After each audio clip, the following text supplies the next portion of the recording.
Jésus était en train de chasser un esprit mauvais qui rendait un homme muet.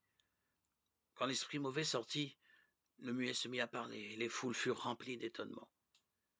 Mais quelques-uns dirent: c'est Belzéboul, le chef des esprits mauvais, qui lui donne le pouvoir de chasser ces esprits.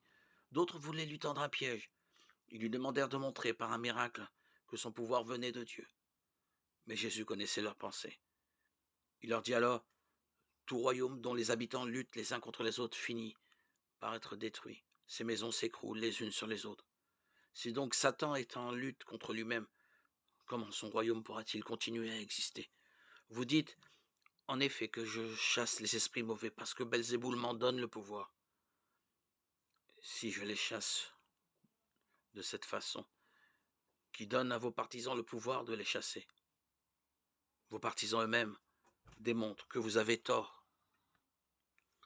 En réalité, c'est avec la puissance de Dieu que je chasse les esprits mauvais, ce qui signifie que le royaume de Dieu est déjà venu jusqu'à vous.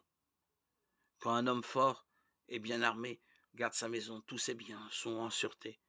Mais si un homme plus fort que lui arrive et s'en rend vainqueur, il lui enlève les armes dans lesquelles il se confiait, et il distribue tout ce qu'il lui a pris. Celui qui n'est pas avec moi est contre moi, et celui qui ne m'aide pas à rassembler disperse. Lorsqu'un esprit mauvais est sorti d'un homme, il va et vient dans des endroits desséchés en cherchant un lieu où se reposer. S'il n'en trouve pas, il se dit: je vais retourner dans ma maison que j'ai quittée. Il y retourne et trouve la maison balayée, bien arrangée. Alors il s'en va prendre 7 autres esprits encore plus mauvais que lui. Ils reviennent ensemble et s'installent là. C'est ainsi que finalement, l'état de cet homme est pire qu'au début. Luc 11, 14, 26.